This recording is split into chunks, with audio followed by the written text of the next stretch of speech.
Haleluya, shalom seluruh jemaat Tuhan dimanapun Anda berada. Senang kita bisa berkumpul bersama-sama dalam ibadah pada siang hari ini. Kita akan melanjutkan seri kita I Need You. Sebuah seri yang menunjukkan bahwa kita bukan hanya membutuhkan Tuhan, bahwa kita juga membutuhkan orang-orang di sekitar kita. Kita membutuhkan orang-orang percaya, kita membutuhkan untuk orang-orang di sekitar kita, komunitas kita, anak-anak Tuhan untuk saling membangun, untuk saling maju bersama-sama semakin dekat dengan Kristus. Dan hari ini temanya seperti yang Pastor Ari sudah sebutkan bahwa kita akan berbicara tentang nasihati aku. Nasihati aku. Kalau kita pernah dalam kehidupan kita mungkin pernah berada pada sebuah intersection. Seperti dalam bisa ditunjukkan gambarnya supaya mudah saya menggambarkannya. Kita berdiri di dua pilihan, ke kiri kah atau ke kanan kah. Kita seringkali sulit untuk memilih, kita harus mengambil pilihan A atau B. Kita harus terkadang mendapatkan sebuah pilihan yang sulit, apakah saya harus meneruskan yang sekarang atau saya perlu merubahkannya. Ini yang sering terjadi mungkin dalam kehidupan kita, atau Anda sedang dalam fase-fase ini. Jika Anda dalam fase ini, atau jika Anda pernah dalam keadaan ini, saya percaya pasti yang Anda cari adalah sebuah nasihat atau sebuah pemberitahuan informasi dari orang-orang yang kita kasihi. Disitulah kita akan belajar pada saat ini. Kita membutuhkan sebuah nasihat. Karena dalam definisinya nasihat adalah sebuah ajaran atau pelajaran baik. Atau sebuah anjuran yang berupa petunjuk, peringatan, teguran yang baik. Kita membutuhkan itu semua. Kita membutuhkan sebuah ajaran supaya kita semuanya menjadi lebih baik. Tujuan dari kita mendapatkan sebuah nasihat adalah supaya kita semuanya bisa mendapatkan hikmat tentu saja. Kita perlu memiliki sebuah nasihat yang masuk dalam hidup kita supaya kehidupan kita lebih berhikmat. Supaya kita juga dapat memperbaiki diri kita. Supaya kita juga dapat membantu untuk memutuskan sebuah keputusan-keputusan yang sulit dalam kehidupan kita. Jemaat Tuhan, Amsal 19 ayat 20 dikatakan seperti ini. Jika engkau suka belajar dan mendengar nasihat, kelak engkau menjadi orang yang berhikmat. Saya ulangi, jika engkau suka belajar dan mendengar nasihat, kelak engkau menjadi orang-orang yang berhikmat. Yang dimaksudkan di ayat ini tentu saja bukan hanya hikmat dunia, melainkan sebuah hikmat yang dari Tuhan, sebuah hikmat yang alkitabiah, sebuah hikmat yang dimana hikmat itu akan membantu hidup kita untuk menjadi lebih baik di masa depan. Hikmat dunia itu berbeda dengan hikmat Tuhan. Hikmat Tuhan selalu berbicara tentang sebuah kehidupan. Ketika kita memiliki hikmat Tuhan, dipercayai bahwa kita semua akan menghidupi sebuah kehidupan yang berkelimpahan. Kita bisa hidup secara penuh. Kita bukan hanya hidup lontang-lantung, melainkan sebuah hidup yang berarti, hidup yang sesuai dengan tujuan Allah, hidup yang bisa memberkati banyak orang. Kita membutuhkan hikmat supaya kita dapat menjalani hidup ini sesuai dengan kehendaknya. Kita bukan saja membutuhkan pengetahuan atau hikmat dunia supaya rencana kita berhasil. Melainkan kita membutuhkan hikmat Tuhan supaya rencananya terjadi dalam hidup kita. Bukan rencana kita, tetapi rencana Tuhan. Bukan tujuan hidup yang kita tentukan, tetapi tujuan Tuhan yang Tuhan sudah mau dalam kehidupan kita. Hikmat Tuhan itu kreatif, jemaat Tuhan. Hikmat Tuhan itu baik dan bertujuan. Tidak hanya bermanfaat, tetapi juga benar-benar bertujuan. Kita membutuhkan hikmat dari Tuhan agar kita bisa melakukan kehendaknya dalam kehidupan kita. Kita akan belajar dari sebuah cerita yang ada di Alkitab di Keluaran pasal yang ke-18. Sebuah cerita di mana kita akan belajar tentang nasihati aku.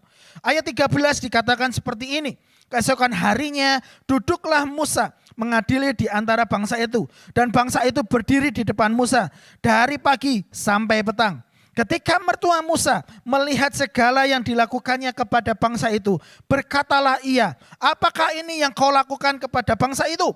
Mengapakah engkau seorang diri saja yang duduk, sedang seluruh bangsa itu berdiri di hadapanmu dari pagi sampai petang?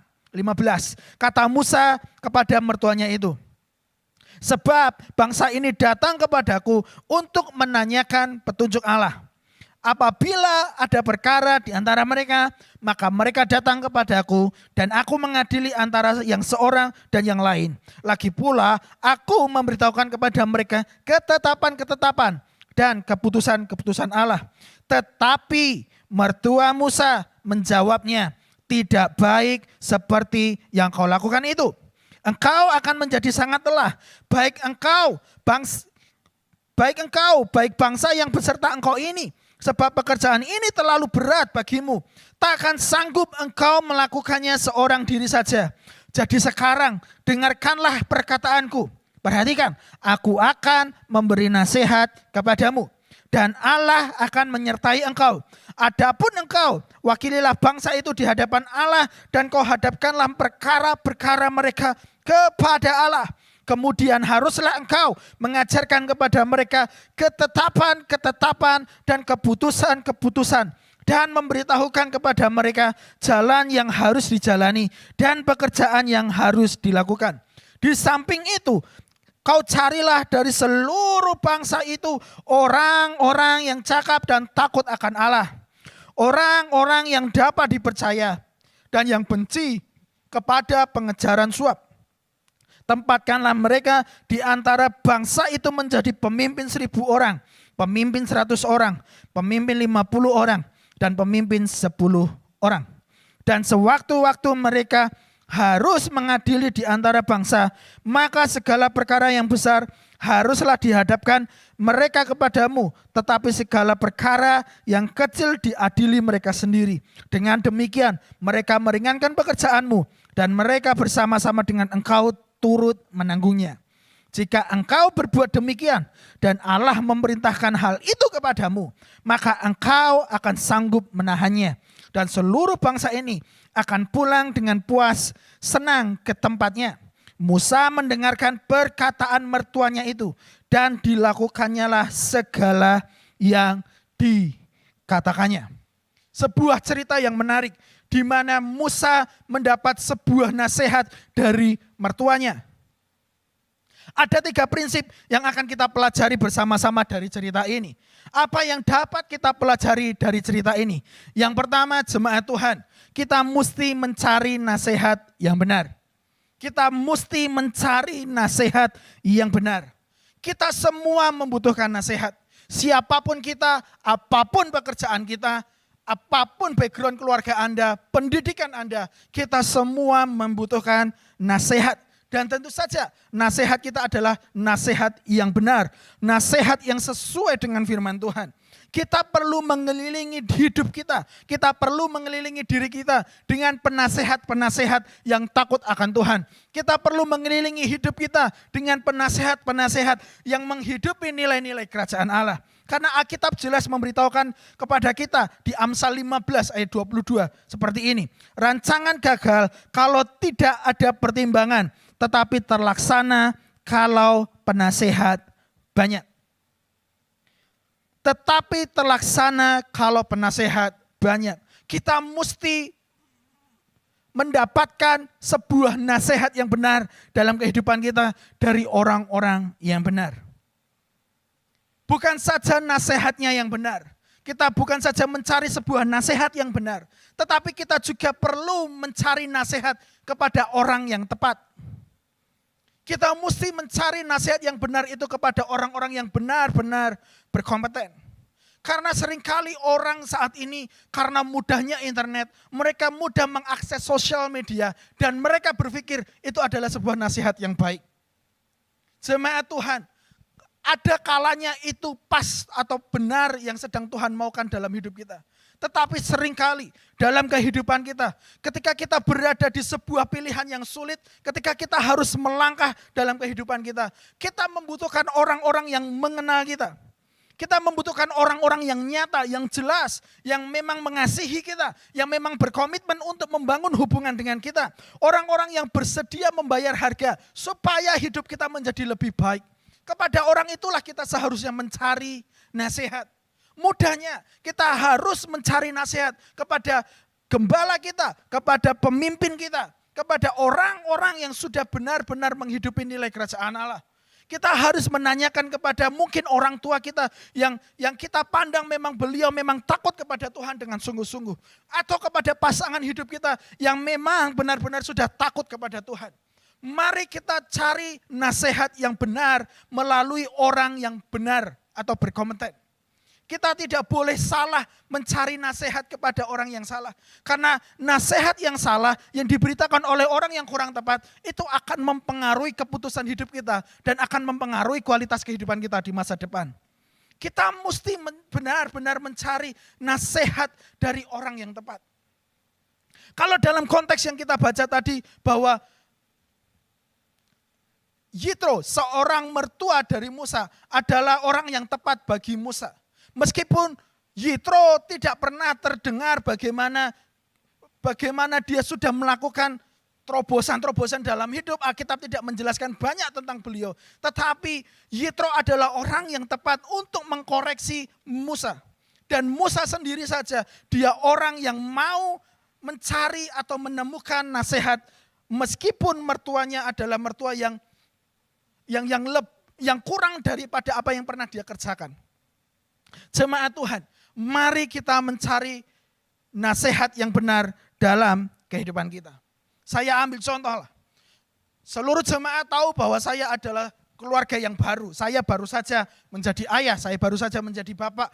Anak saya masih berumur 8 bulan.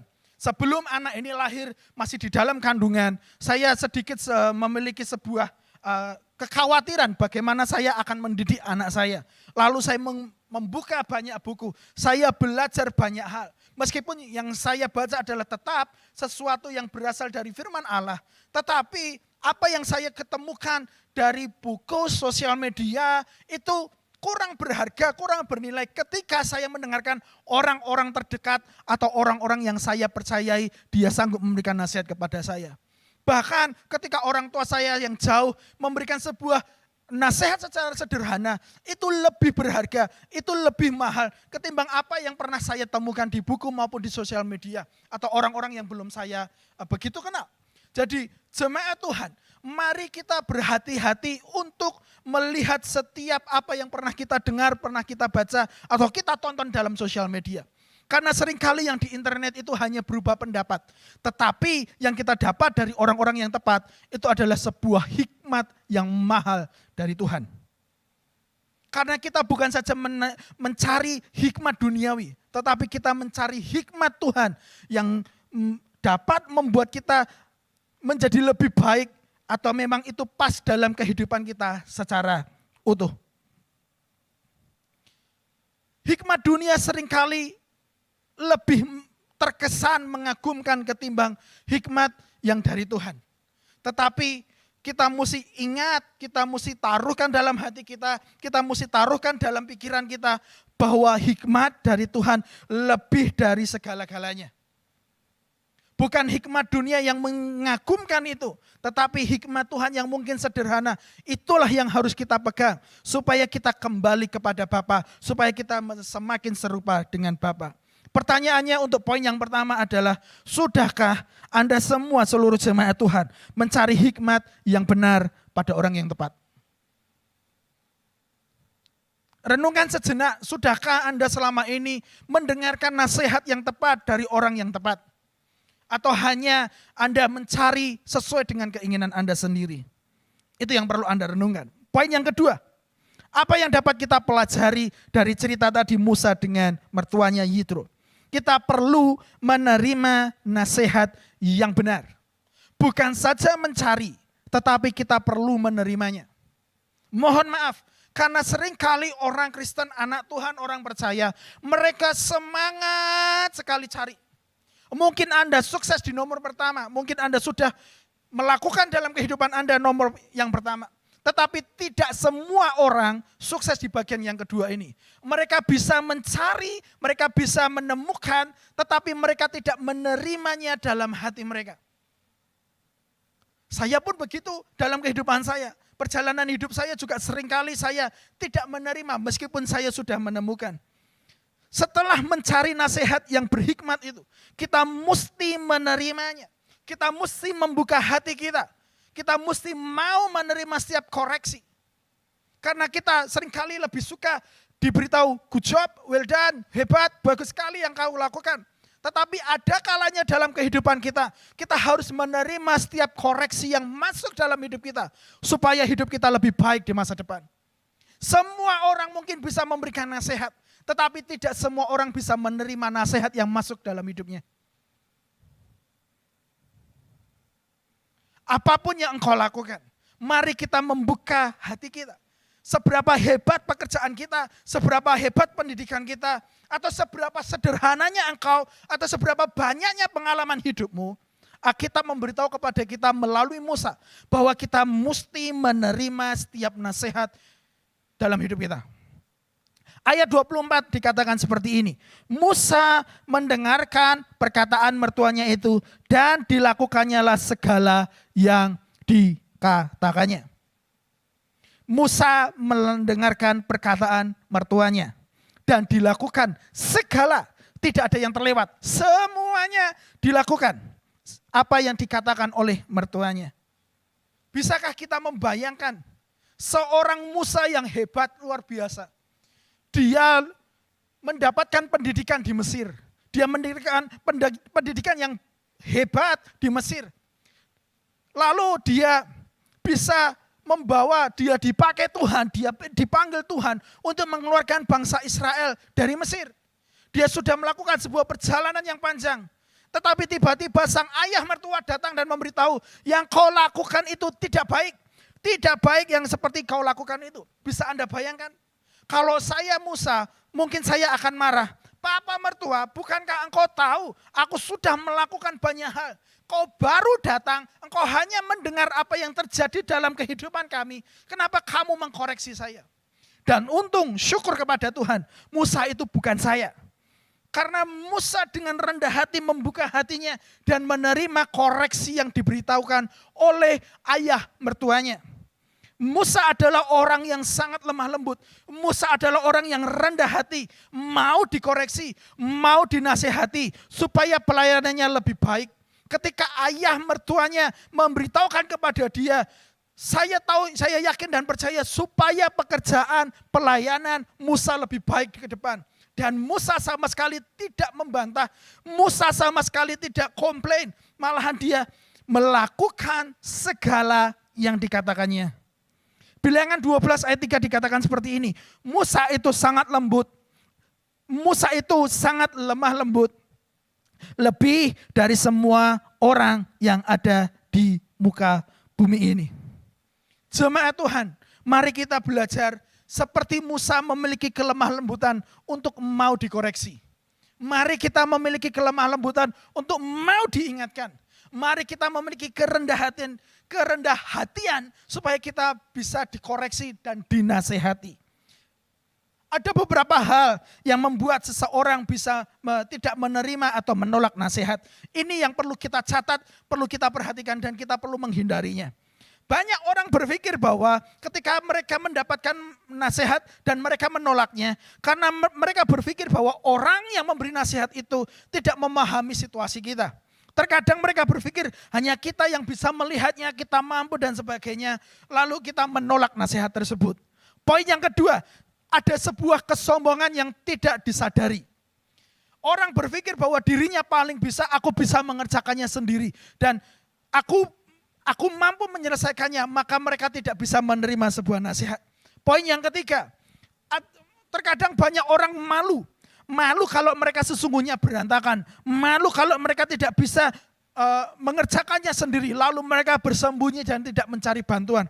Itu adalah beberapa alasan mengapa orang menolak nasihat. Yang keempat, mereka takut. Takut terhadap perubahan yang baru. Mereka takut untuk memperbaiki. Mereka takut terhadap hal-hal yang belum pernah mereka bayangkan sebelumnya dari setiap nasihat yang masuk. Dan yang terakhir adalah ketika mereka menolak nasihat, mungkin mereka atau seringkali mereka memiliki pandangan yang sempit seperti sebuah terowongan. Mereka berpandangan sempit karena mereka hanya berpusat kepada situasi. Kelima hal ini perlu kita pahami bersama-sama. Kelima hal ini perlu kita hindari. Jangan sampai kita hanya terfokus kepada masalah. Jangan sampai ada kesombongan dalam diri kita sehingga kita menolak nasihat. Jangan sampai kita malu bertanya, malu meminta pertolongan. Jangan sampai kita takut terhadap perubahan. Dan yang terakhir, jangan sampai kita memiliki pandangan yang sempit sehingga kita tidak mau menerima nasihat dan koreksi. Jemaat Tuhan, mari kita lemah lembut, rendah hati atas setiap nasihat yang Tuhan berikan dalam hidup kita. Saya percaya Tuhan bisa menyampaikan segala pesannya untuk kebaikan kita melalui nasihat-nasihat yang diberikan oleh orang-orang di sekitar kita. Buka hatimu, jangan keraskan hatimu ketika nasihat itu datang. Karena Tuhan mungkin mau mengkoreksimu secara pribadi lebih dalam lagi melalui orang-orang yang di sekitar kita. Selalu siap terhadap pertentangan dari perspektif kita. Karena cara pandang kita, perspektif kita belum tentu benar. Ketika orang melihat ada sesuatu yang salah dari gaya hidup kita, ada yang salah dari cara pandang kita, dan mereka memberi nasihat kepada kita, mari kita dengan legowo, dengan rendah hati berkata, maafkan saya, terima kasih buat nasihat itu, dan aku akan melakukannya. Mari kita terima bahwa kita orang-orang yang terbatas. Kita bukan orang-orang yang hebat, tahu semuanya. Ketika nasihat datang, bersikaplah rendah hati dan terimalah diri Anda bahwa Anda masih membutuhkan orang lain. Pertanyaannya, sudahkah Anda menerima nasihat yang benar dalam hidup Anda? Atau jangan-jangan selama ini Anda selalu menolak setiap nasihat yang masuk dalam hidup Anda. Alkitab mengingatkan kepada kita semua. Firman Tuhan mengingatkan kepada saya dan saudara bahwa kita semua harus menerima setiap nasihat yang Tuhan berikan melalui orang-orang di sekitar kita. Jangan keraskan hatimu. Mungkin hari ini Tuhan mau memberitahu bahwa kita perlu berubah dan bertobat. Bagian yang ketiga, saya akan segera selesai.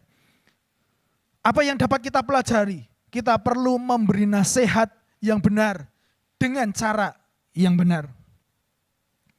Ketika kita memang perlu, ketika kita memang harus memberikan sebuah nasihat kepada orang yang kita kasihi, mungkin kepada anak kita, mungkin kepada anggota Kingdom Group kita, atau mungkin kepada jemaat yang lain, sesama jemaat atau sesama pelayan Tuhan.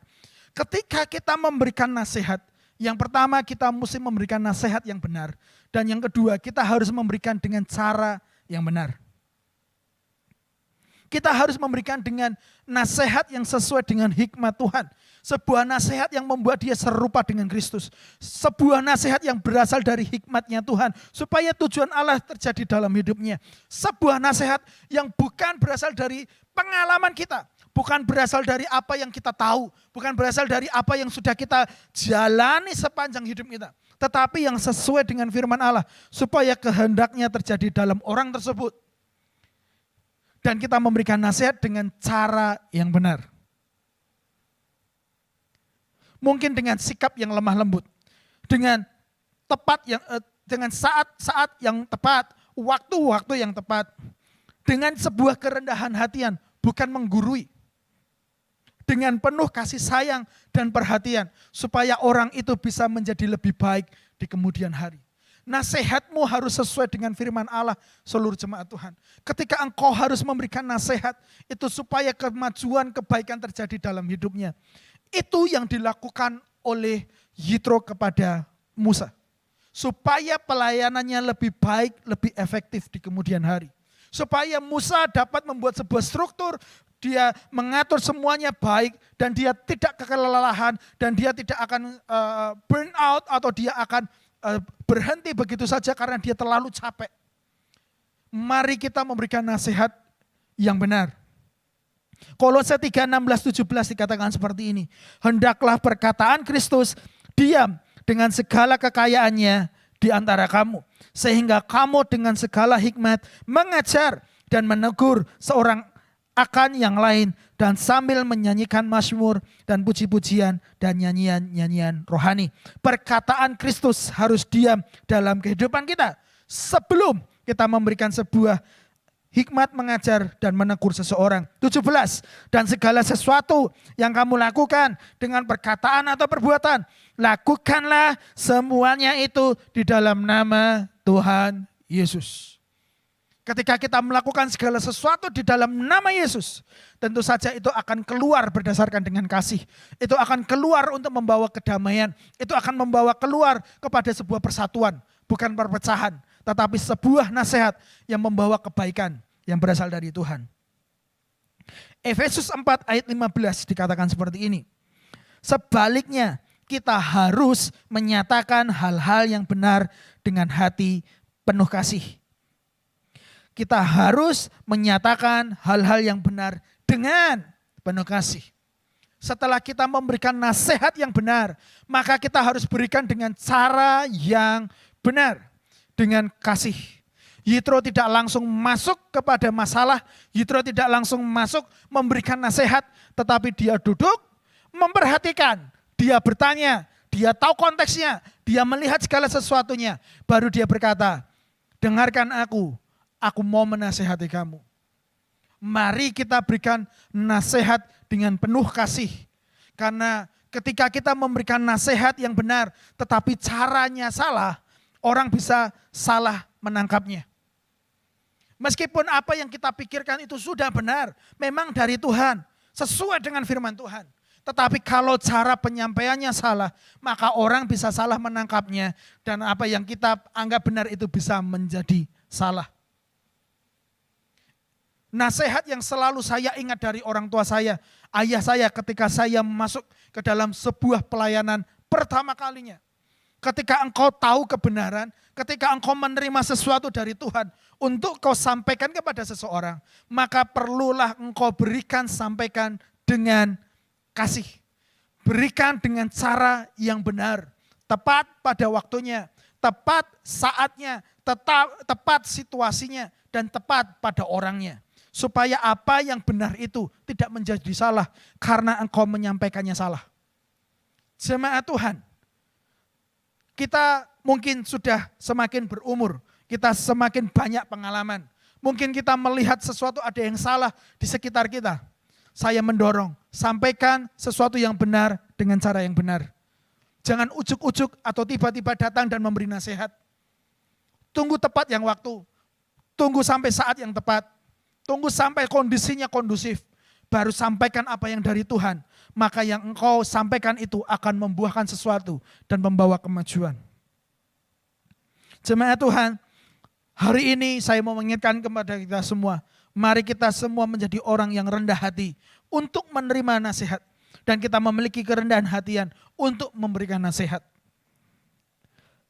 Karena sebuah kelemah lembutan, sebuah kerendahan hatian, itu satu kesatuan dengan hikmat. Setiap orang yang rendah hati pasti berhikmat. Dan orang yang berkata bahwa dirinya berhikmat atau menganggap dirinya memiliki hikmat, dia pasti dan seharusnya memiliki kerendahan hatian. Itu yang dikatakan Amsal. Amsal 11 ayat 2, jikalau keangkuhan tiba juga cemooh, tetapi hikmat ada pada orang yang rendah hati. Orang bijak ditandai dengan kerendahan hatian. Itulah yang perlu kita pelajari dari Musa pada hari ini. Dan kita perlu juga mengelilingi kehidupan kita dengan orang-orang bijak. Siapa bergaul dengan orang bijak menjadi bijak, tetapi siapa berteman dengan orang bebal menjadi malang. Saya minta pemain musik, mari kita datang kepada Tuhan. Jemaat Tuhan, pertanyaan untuk firman Tuhan hari ini. Sudahkah Anda memberikan nasihat yang benar? Dan sudahkah Anda memberikan nasihat dengan cara yang benar? Sudahkah yang kau nasihatkan selama ini benar? Mari kita koreksi. Itu harus sesuai dengan firman Allah dan hikmat Tuhan. Dan kemudian, sudahkah Anda memberikannya, menyampaikannya dengan cara yang benar? Saya tidak tahu apa yang sedang dihadapi oleh umat Tuhan hari-hari ini. Tetapi hati saya kuat bahwa kita mesti memiliki kerendahan hatian supaya hidup kita lebih baik.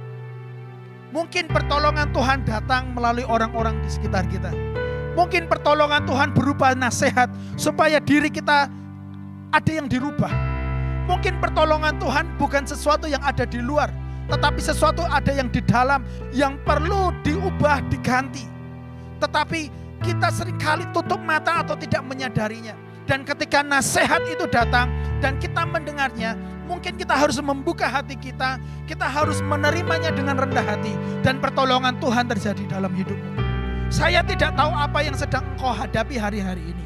Mungkin Tuhan sedang mau berbicara dari orang-orang yang di sekitar kita.